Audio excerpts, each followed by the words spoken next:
ഉയരങ്ങളിലേക്ക് പറക്കാം. തീവണ്ടിപ്പാളത്തിനരികിൽ ചിതറി വീണ പ്രഭാതപത്രങ്ങളെല്ലാം ഒന്നൊന്നായി പെറുക്കിയെടുത്ത് സഞ്ചിയിലാക്കുകയായിരുന്നു ഒരു കൊച്ചുപയ്യൻ. അവൻ്റെ പേര് കലാം എന്നായിരുന്നു. വർഷങ്ങൾക്ക് മുമ്പ് തമിഴ്നാട്ടിലെ രാമേശ്വരം ധനുഷ്കോടി തീവണ്ടിപ്പാളത്തിന് സമീപമായിരുന്നു ഈ സംഭവം. ഈ പത്രങ്ങളെല്ലാം അതിരാവിലെ രാമേശ്വരത്തെ ഓരോ വീട്ടിലും കൃത്യമായി എത്തിക്കേണ്ടത് കൊച്ചു കലാമിൻ്റെ ചുമതലയായിരുന്നു. അവൻ്റെ ബന്ധുവായ സംസുദ്ദീൻ എന്നൊരാളായിരുന്നു ഈ പത്രങ്ങളുടെ ഏജന്റ്. അയാളുടെ നിർദ്ദേശപ്രകാരമാണ് കേവലം 8 വയസ്സുമാത്രം പ്രായമുള്ള കലാം ഈ ജോലി ഏറ്റെടുത്ത് ചെയ്തുകൊണ്ടിരുന്നത്. നാട്ടിലെമ്പാടും സ്വാതന്ത്ര്യസമരം കത്തിക്കാളുന്ന കാലമായിരുന്നു അത്. എവിടെയും പഞ്ഞവും പട്ടിണിയും കൊണ്ട് ആളുകൾ പൊറുതിമുട്ടിയാണ് കഴിഞ്ഞിരുന്നത്. പത്രവിതരണം നടത്തി ചെറിയൊരു പ്രതിഫലം കിട്ടിയാൽ അത് തൻ്റെ പാവപ്പെട്ട കുടുംബത്തിന് കൈത്താങ്ങാകുമല്ലോ എന്ന ചിന്തയാണ് കലാമിനെ ഈ പ്രവൃത്തി ചെയ്യാൻ പ്രേരിപ്പിച്ചത്. അതോടൊപ്പം അതിരാവിലെ സൗജന്യമായി പത്രം വായിക്കാൻ കിട്ടുന്ന അവസരം എന്ന നിലയിലും കലാം അത് പ്രയോജനപ്പെടുത്തിയിരുന്നു. പത്രമില്ലാത്ത ഒരു പ്രഭാതത്തെക്കുറിച്ച് ചിന്തിക്കാൻ പോലും അവന് കഴിയുമായിരുന്നില്ല. ആദ്യകാലങ്ങളിൽ രാമേശ്വരം റെയിൽവേ സ്റ്റേഷനിലാണ് പത്രം വന്നിരുന്നത്. ആ സ്റ്റേഷൻ നിർത്തലാക്കിയതോടെയാണ് പത്രവിതരണക്കാരനായ സംസുദ്ദീൻ വിഷമത്തിലായത്.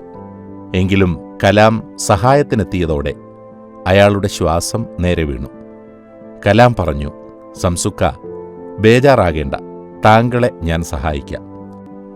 സംസുദ്ദീന് വിതരണം ചെയ്യാൻ വേണ്ടി തീവണ്ടിയിൽ വരുന്ന പത്രക്കെട്ടുകൾ രാമേശ്വരം ഭാഗത്തെത്തുമ്പോൾ അയാളുടെ സഹായികൾ പാളത്തിനപ്പുറത്തേക്ക് എറിഞ്ഞുകൊടുക്കുകയായിരുന്നു പതിവ്.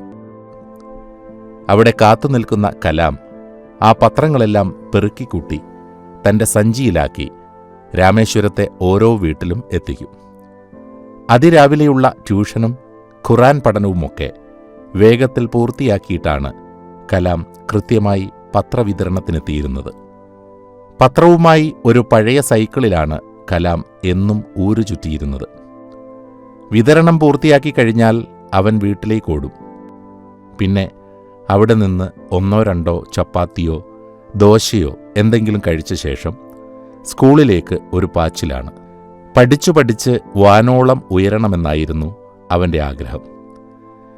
സൈക്കിളിൽ രാമേശ്വരം കടൽ തീരത്തുകൂടി കടന്നുപോകുമ്പോൾ നീലാകാശത്തുകൂടെ പറന്നുയരുന്ന കടൽക്കാക്കകളെ കലാം കൗതുകത്തോടുകൂടി നോക്കിക്കാണാറുണ്ടായിരുന്നു. 2 ചിറകുകളുണ്ടായിരുന്നെങ്കിൽ തനിക്കും ആ പക്ഷികളെ പോലെ നീലവാനിലേക്ക് കുതിച്ചുയരാൻ കഴിയുമായിരുന്നല്ലോ എന്നും അവൻ സ്വപ്നം കണ്ടിരുന്നു. തൻ്റെ എളിമയുള്ള പെരുമാറ്റത്തിലൂടെയും തെളിമയുള്ള പ്രവർത്തനങ്ങളിലൂടെയും അതവൻ നിറവേറ്റി. എന്നും രാവിലെ നടത്തിക്കൊണ്ടിരുന്ന പത്രവിതരണ ശീലമാണ് കലാമിന് കഠിനാധ്വാനം ചെയ്യാനുള്ള ഒരു മനസ്സുണ്ടാക്കി തീർത്തത്. ഈ കൊച്ചു കലാം ആരാണെന്ന് ഇപ്പോൾ നിങ്ങൾക്ക് മനസ്സിലായില്ലേ? ഈ പയ്യനാണ് പിൽക്കാലത്ത് അഗ്നിച്ചിറകുകളിലൂടെ പറന്നുയർന്ന് ഇന്ത്യയുടെ ബഹിരാകാശ ശാസ്ത്രജ്ഞനും മിസൈൽ മാനും രാഷ്ട്രപതിയുമെല്ലാമായി മാറിയ സാക്ഷാൽ APJ അബ്ദുൽ കലാം. നാനാജാതി മതങ്ങളെയും ഒന്നായി കാണുകയും അവയെ ഹൃദയപൂർവ്വം ആദരിക്കുകയും ചെയ്ത മഹാനുഭാവനായിരുന്നു കലാം. കുഞ്ഞുങ്ങളെ അദ്ദേഹം ജീവന് തുല്യം സ്നേഹിച്ചിരുന്നു. ഓരോ കുട്ടിയും സ്വപ്നം കണ്ട് വളരണമെന്നാണ് ജീവിതാന്ത്യം വരെ അദ്ദേഹം ഉപദേശിച്ചിരുന്നത്. ഉറങ്ങുമ്പോൾ കാണുന്നതല്ല സ്വപ്നം, ഉറങ്ങാൻ അനുവദിക്കാത്തതാണ് യഥാർത്ഥ സ്വപ്നമെന്നും അദ്ദേഹം ഓർമ്മപ്പെടുത്തി. എല്ലാ പക്ഷികളും മഴ വരുമ്പോൾ അവരവരുടെ കൂടുകളിൽ കയറി രക്ഷ നേടുന്നു. എന്നാൽ പരുന്ത് മഴയെ ഒഴിവാക്കാൻ മേഘങ്ങൾക്ക് മുകളിലൂടെ പറക്കുന്നു. അതുപോലെ പ്രതിസന്ധികളെ മറികടക്കാൻ നിങ്ങളും ശ്രമിക്കണം എന്നാണ് അബ്ദുൽ കലാം പറഞ്ഞിരുന്നത്. 1931 ഒക്ടോബർ 15 രാമേശ്വരത്തിൻ്റെ മണ്ണിലാണ് ഈ മഹാപ്രതിഭ പിറന്നു വീണത്. പഠനകാലത്ത് തന്നെ കയ്പും മധുരവും നിറഞ്ഞ നിരവധി സാഹചര്യങ്ങളിലൂടെയാണ് അബ്ദുൽ കലാമിൻ്റെ ജീവിതം മുന്നോട്ട് നീങ്ങിയത്. എല്ലാ പ്രതിബന്ധങ്ങളെയും തരണം ചെയ്ത് അദ്ദേഹം വിജയത്തിൽ നിന്ന് വിജയത്തിലേക്ക് കുതിക്കുകയായിരുന്നു. അഗ്നിച്ചിറകുകൾ എന്ന തൻ്റെ ആത്മകഥയിൽ അദ്ദേഹം അതെല്ലാം സൂചിപ്പിച്ചിട്ടുണ്ട്.